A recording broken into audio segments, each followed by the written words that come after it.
With open training camp practices coming to an end and one preseason game in the books, let's get into a 53-man roster projection that's a little bit early based on everything we know so far. You are Locked On Bengals, your daily Cincinnati Bengals podcast, part of the Locked On Podcast Network, your team every day.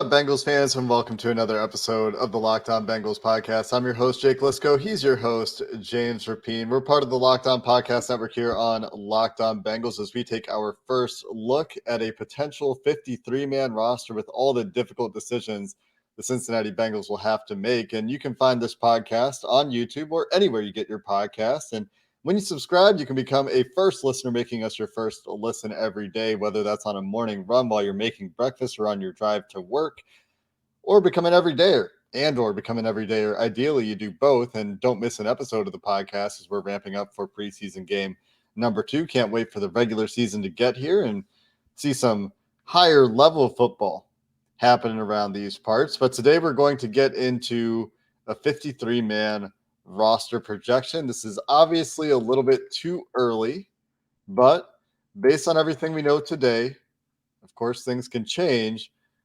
It's worth taking a stab. And this is based on training camp to this point and based on what we saw in the game. So, for example, one thing that became very clear or very likely clear when Drew Sample didn't play is that he's going to make the team. Unless there's some sort of big injury thing we don't know about where they're really trying to ease him back in, it seems pretty likely that Drew Sample makes the team, for example. But let's take a broader look, James, and start with the offense here. And Joe Burrow obviously making the team, but his backup, a question we talked about on yesterday's show, still feels very much up in the air. Yeah, I agree with you. I think I don't want to keep talking about these quarterbacks and beat a dead horse, but it's up in the air. If I had to predict today, I think they've been equally bad, and so you would default to experience. The familiarity in the offense is only going to grow for Trevor Siemian, and so I would probably go that route. I also think Friday he has a chance to show that, oh, well, if I'm properly protected, at least to a degree, I can do a bit more than Jake Browning. So I give the edge to Siemian almost by default because I came into camp that way. Neither guy's impressed. If you want more opinions on the backup quarterbacks, we certainly did that on yesterday's show. But overall, yeah, I think it's really close and not the way you wanted it to be close. I wish they were putting up 50 plus points and moving the ball up and down the field, whether it's in practice or in the preseason. We haven't seen that thus far, but I still give the edge to Siemian, but it's a close one. Yeah, I have a hard time moving off Siemian as well for similar reasons. I think his arm can play in the NFL, but there are issues with decision-making, with accuracy. There's a reason that he's been a journeyman, but he has been around the NFL for a long time. Jake Browning maybe is making somewhat better decisions, but there's also some stuff where you look at it on tape and you're really wondering why the heck he threw the ball. The most noteworthy of those being an attempted screen that almost gets picked off by a Packers defensive lineman in preseason game 1. So that combined with the inexperience, combined with the arm strength that just doesn't play at a high level unless you're playing with an incredible amount of anticipation, which Browning doesn't really do, at least yet, at least consistently. We're talking about backups here. Hard to come off of Trevor Siemian as the default answer, but you're right. We talked about that a lot yesterday. Don't need to rehash that entire conversation. Perhaps more interestingly, running backs, as this is a room where all offseason I've thought 3 guys, but then Travion Williams gets injured, can't compete for the first preseason game up until this point. And I'm not comfortable saying the Bengals are going to cut Williams. I think that going into the offseason or going into the training camp period, he was my favorite, and I think our favorite, to emerge for that pass protecting running back 2 role. Chase Brown is obviously making the team. I'm back to 4 running backs, which means that there's a sacrifice elsewhere. But until we see these guys differentiate from one another in the remaining preseason games, if we see that, I have a pretty tough time cutting either guy. Outside of the argument that maybe you could say they could get to the practice squad no problem, given the state of running backs in the NFL right now. Great minds. Here's why you probably have to go with 4 running backs, because Travion Williams is probably the best pass protector on the team. Chris Evans has flashed. Chase Brown has certainly flashed and showed off that speed. Just catching the pass and taking it up the sideline for 21 yards. A team will claim that. A team might claim Chris Evans.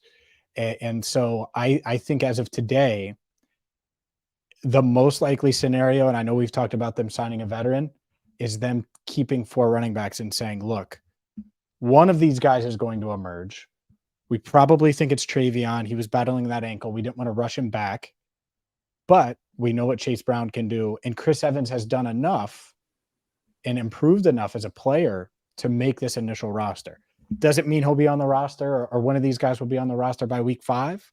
But the initial 53, I agree with you. And this is a big change because I thought Evans was on the outside looking in. But with Williams coming into camp, but with Williams hurt and Evans emerging a bit and getting those first reps with Joe Mixon in court on Monday, I think it'll be Mixon, Brown, Evans, and Williams, all 4. Not necessarily in that order, but all 4 make the 53-man roster as of today. And this is one that I think is ripe for change.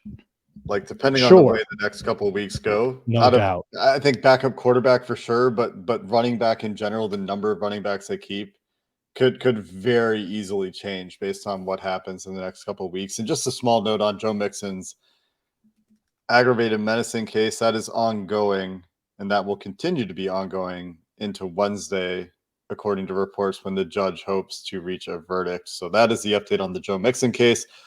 Let's go tight end next. I think this one is a shorter conversation. This is one where you and I have talked a lot about the possibility of finding a trade partner for a tight end to add some depth to this room. And I think Tanner Hudson's concussion is very unfortunate because he's my 3rd tight end right now. Irv Smith, Drew Sample, Tanner Hudson has been the guy popping, making plays in training camp. Made plays in that preseason game, made plays as both a receiver and a blocker, but needs to be healthy so that he can show that over the rest of the preseason. It's like you stole my notes, and I don't like that we're agreeing this much, but I have Tanner Hudson as well. And it's because he can be Irv Smith Jr.'s backup. Like, Drew Sample is not Irv Smith Jr.'s backup. The whole offense changes if you're trying to ask Sample to be this pass catcher. You're just not doing it. And so you're going to throw the ball to the receivers more. And so I think Hudson gives them that element. This is subject to change too, and here's why. Devin Asiasi, of course, is still in the mix. But if Mitch Wilcox gets activated, then I think and I had him here. That's who got derailed. That's who I had starting in camp because I thought he was going to come off the PUP list very quickly. That did not happen. So to me, TBD here, especially with Hudson now dealing with a concussion. Does he miss this week? Does he miss next week? Concussions can last a couple of weeks. And so if that happens, Mitch Wilcox could get back out there and earn his spot. Obviously, they know what he is, and they're probably not going to rush him. This is one that's pretty up for grabs. I think Sample is a lock. We know Irv Smith Jr. is a lock, that 3rd spot. I give it to Hudson now because I think he's the only one out of the group that can be that level of pass catcher. But I think Wilcox is on his heels, and it wouldn't shock me if Asiasi finds a way. And then here's the other thing. Maybe they say what we just did with running backs, they do with tight ends, and they keep 4. I think that could be the position they keep 4 at as well. It's possible if Wilcox gets healthy. I wouldn't be shocked if they see Wilcox and Hudson as similar players. Hudson, I think, more comfortable as a receiver we've seen so far, but doesn't have the level of dynamic threat that Irv Smith has. Can give you something as a receiver for sure, and we saw that, but not too far off of what Mitch Wilcox gives you.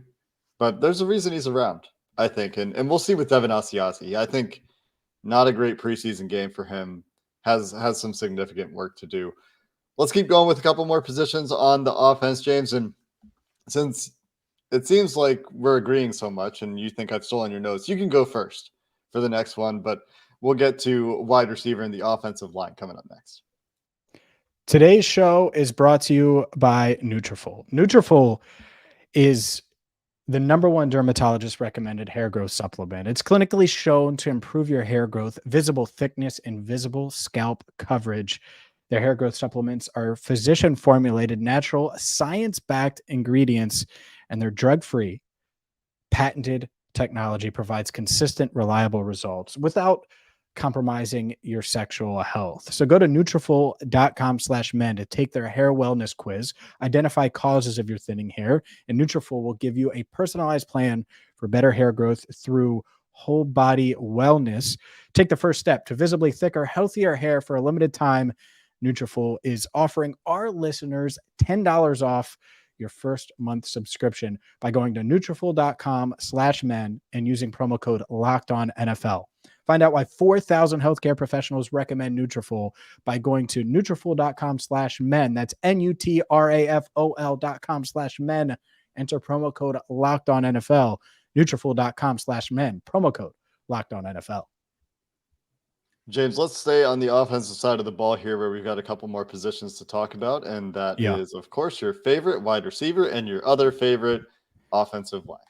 Well, wide receiver is the most important position in sports. And so with that said, this is the one that has been completely unchanged. Jamar Chase, Tyler Boyd, T. Higgins, Charlie Jones, Trenton Irwin, Andre Yosavash, and Stanley Morgan Jr. 7. The Bengals keep 7.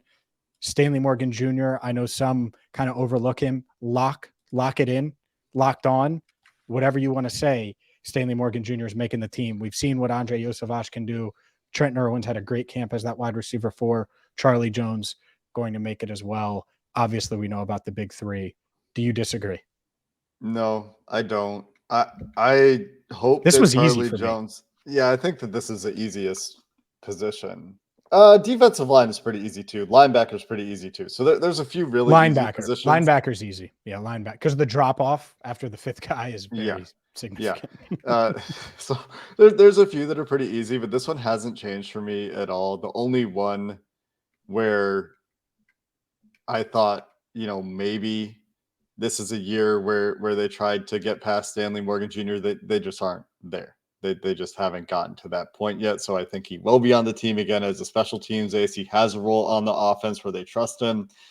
And maybe, Yosavash and Charlie Jones take a step in those departments. Maybe they become special teams contributors in one way or another, run blockers in one way or another. Yosavash, by the way, shout out for the work he did as a blocker in the screen game and in the run game in preseason game 1, showing some signs there. So, maybe in the future, but for now, I agree with you there. The only other thing here is Charlie Jones' health. Not that I think he doesn't make the 53, because they have to carry him to the 53 if they're going to put him on IR or something like that at some point. But if they decide to shut him down at some point, that's the only other thing that I could see happening that would change this room, but it doesn't seem very likely.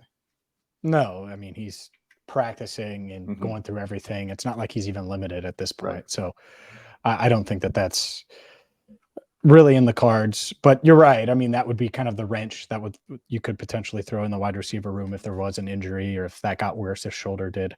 All right, let's get to offensive line, because I think we're going to disagree here, because right now we've been pretty locked in.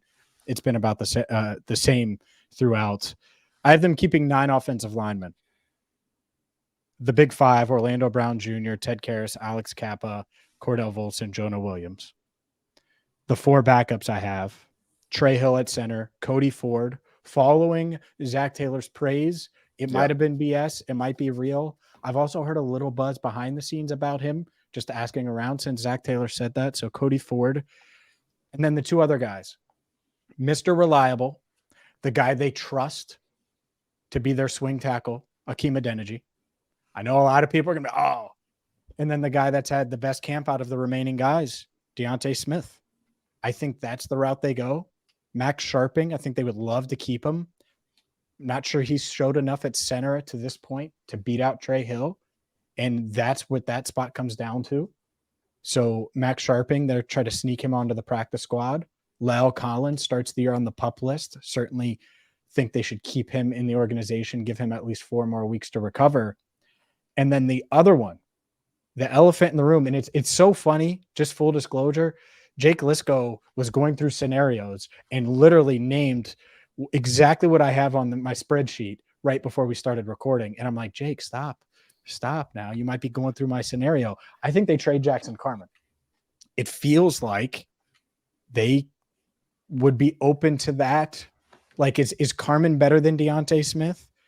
Do they believe in him and trust him more than Akeem Adeniji? Is there a team in the league that would look at his physical traits? I was talking to a former NFL player today, has all the physical traits, but I'm just not sure.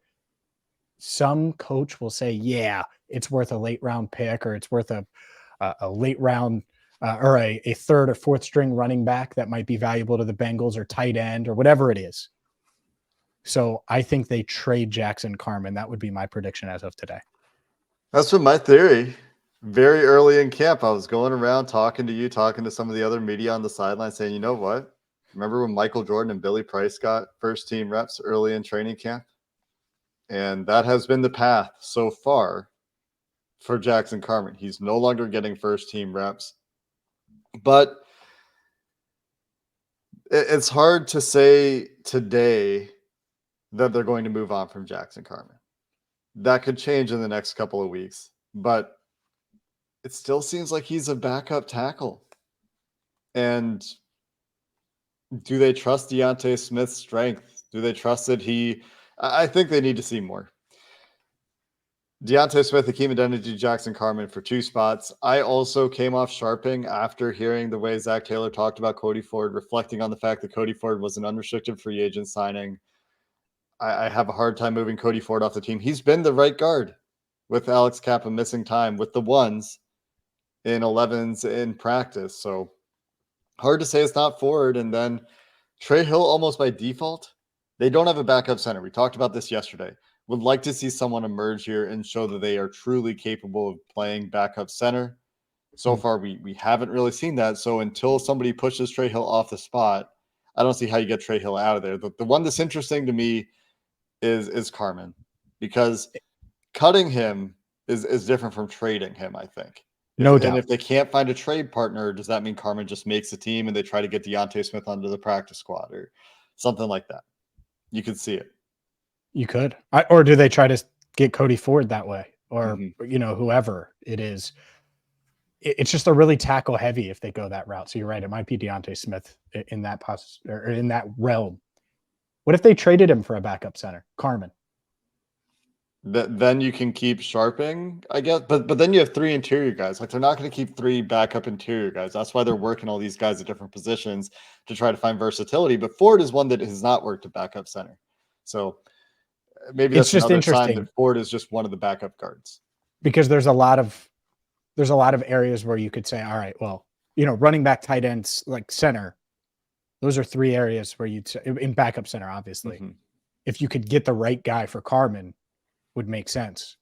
I haven't looked in the trade machine much, but if you could get, would you trade Jackson Carman for Samaje Perine right now? Denver's not, but of course you would. I would trade Jackson Carman for a lot of things that I think could be useful to the 2023 Bengals. What about these blue light glasses I have here? Would you trade Sounds them? Great. Not clinically proven. Wow. What a look. Clark Kent showing up. Let's talk about some more spots. We haven't gotten to the defense at all. There's some easy ones on the defense. The specialists, I think, are pretty easy. I'm sure we'll have some more debate, some more conversation. How many players do you have on the offense there? 25. 25? Okay. It's perfect. I'm perfect. Worth keeping track of exactly how many. I'm also at 25 because I can't get to 9. I had a hard time getting to 9 linemen, but I think I am on 9 linemen. Your scenario sounds plausible, but until they find a trade partner for Jackson Carman, I have a hard time putting him off the 53. Friday is going to be the Carman game. It's a big game, big week for him, for the team in terms of finding trade partners. Let's get to the defense here, James. Coming up next. All right, Jake, let's talk defense, and let's start in the trenches where I guess it could be kind of interesting, but to me with Terrell Basham, dealing with that ankle injury Yeah. and kind of derailing his camp. It made it easier here. That's the big change for me on my 53-man roster. I have 5 defensive ends now: Hubbard, Hendrickson, Osai, Sample, Murphy. Yep. And what that does, we can just combine the defensive line. It opens up the door for a guy who seems so obvious now after what he did on Friday night and what Lou Anarumo said. But I had him on the outside looking in to start camp. And so I have Reeder, BJ Hill, Zach Carter, Josh Tupou, no shocks there, and Jay Tufele making it as the 5th defensive tackle. And so those are my 10 defensive linemen. Yep. Lockstep there. I don't see a way this really changes unless Dominique Davis does something crazy and Jay Tufele falls off a cliff. Yeah. Dominique Davis is a prime practice squad candidate, is one of the guys that I have on my practice squad right now. I don't have a full practice squad, though. Like, looking at the Bengals depth, I only have 13 guys that I think are 13, 14 guys maybe that I think they would want to keep on the practice squad. You need to be more respectful to Mac Hippenhammer. Do I? Yeah. Why? Are we going to talk about Mac Hippenhammer? Let's not. Let's keep going on the defense. I was not going to. I'm just letting you know you need to put some respect on his name. It's not disrespect. It's just there's several other receivers that I would put on the practice squad before that. Linebacker, very cut and dried. I think that the same 5 guys here that it was last year: Logan Wilson, Jermaine Pratt, Akeem Davis-Gaither, Marcus Bailey, Joe Bacci. That doesn't change. What? Just kidding. Yeah. Let's get to the ones that can be kind of tough, right? Specialists: Evan McPherson, Brad Robbins, Cal Adamitis. Any debate? Yep. No. Safety: Dax Hill, Nick Scott, Tyson Anderson, Jordan Battle, Mike Thomas on the practice squad. Hopefully you have him on the practice squad, and maybe they can work it out to where he gets a little more than that vet minimum. I know last year, who did they have veteran wise that was making his normal deal on the practice squad? There was a guy that was making like $800,000 on the practice squad. Hopefully they can get him that. Yeah, I don't remember who that was. I know that like last year they cut Brandon Allen initially before bringing him back to the 53. But either way, what you're talking about. Yeah, hopefully Mike Thomas sticks around. Either way, and I think he would. But I'm in the same boat for safety. They get him to the practice squad. Then you see what happens. Maybe he ends up on the 53-man roster at some point during the season.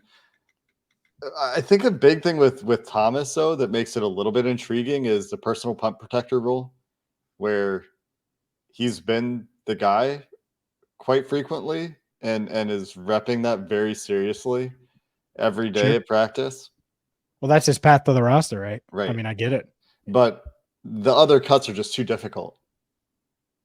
I wouldn't be shocked if Mike Thomas ends up making the team, and anything can happen, right? Like, attrition happens in the preseason, and maybe that's a path for him as well. But those young guys have shown too much, and it's just hard with the other positions we've talked about. Unless they cut a running back, like maybe that's what it is. They feel comfortable with their running backs, and then they choose to keep Mike Thomas there instead.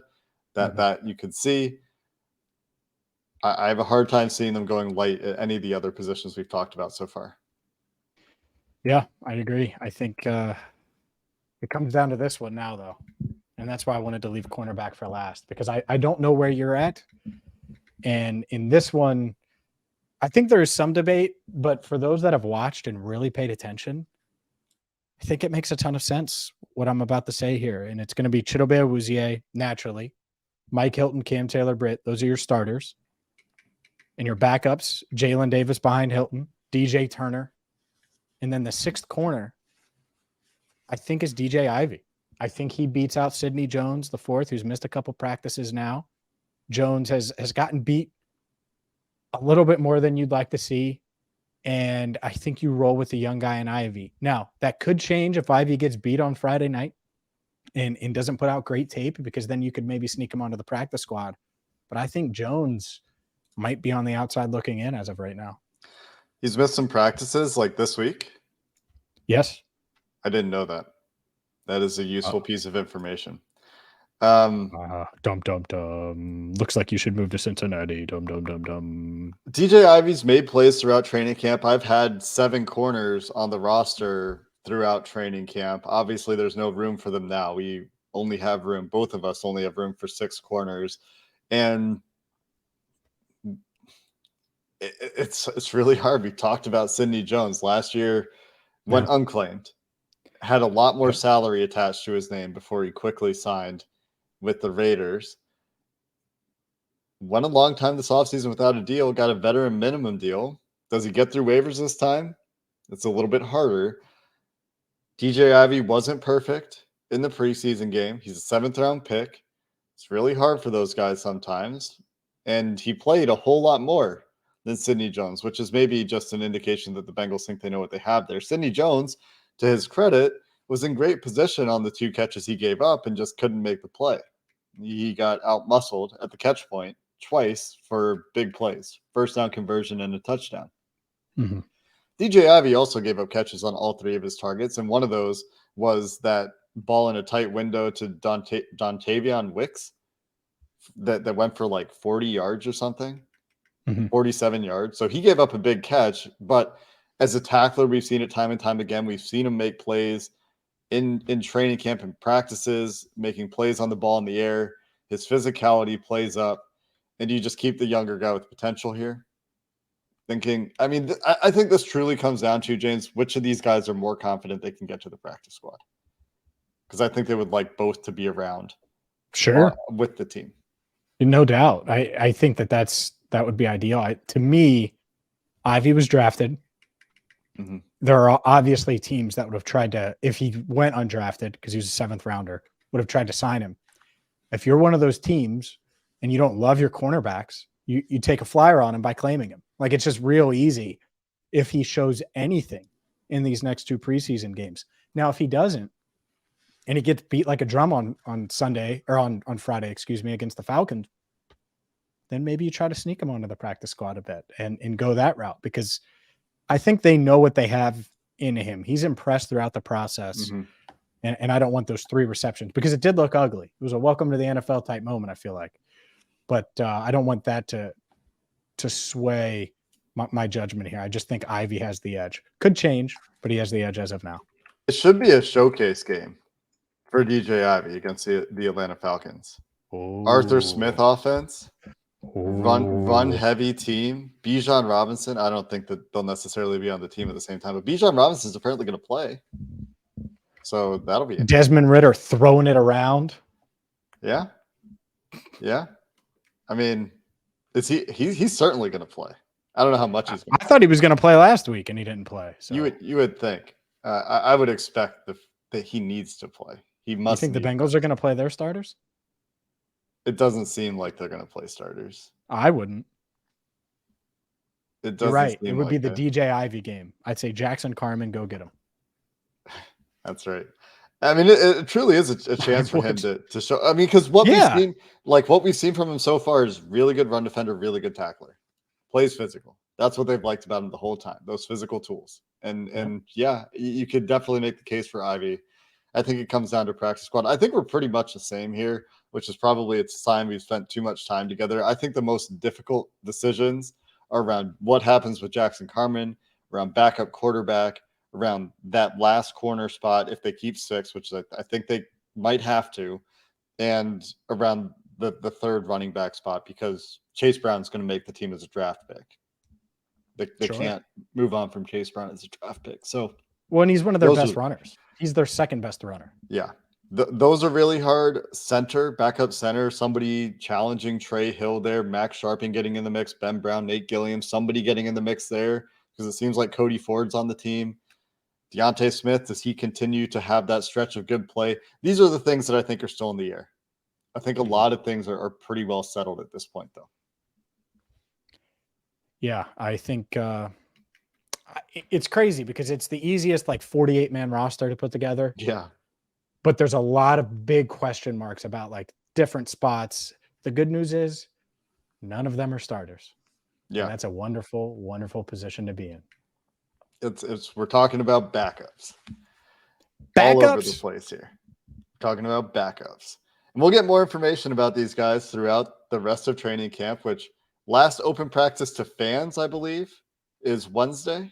Maybe you're listening to this on your way. Is that right? Season ticket holders? I think the last one for fans. It sounds right. Thanks for putting me on the spot. I can check Sorry. the schedule. I could have looked that up too. We still Uh, have practices available to media, so we'll still have practice reports in that sense, and we have a couple more preseason games to help make these decisions. Yeah, we do. I looked at the wrong one. I looked at the media one. So yeah, not sure. Oh, Bengals announced training camp schedule. Here we go. Wednesday's the last one. Wednesday, August 16th is the last day. There you go. And now you know not to put me on the spot. Yeah. Just should have looked it up myself while we went. I'm day to day. I'm day to day, man. I don't even know what day is tomorrow. During camp, it's day to day with me. Wednesday, August 16th. As we record this. Probably for you, that's today, if you're listening. That's going to do it for this episode of the Locked On Bengals podcast. We're back again with another post-camp practice takeaway episode, and then we'll have a game preview as the Bengals are ready to go take on the Atlanta Falcons on the road for preseason game number 2. Until next time, Bengals fans, let us know what you disagree with about this 53-man roster. Hoo day, and have a good one.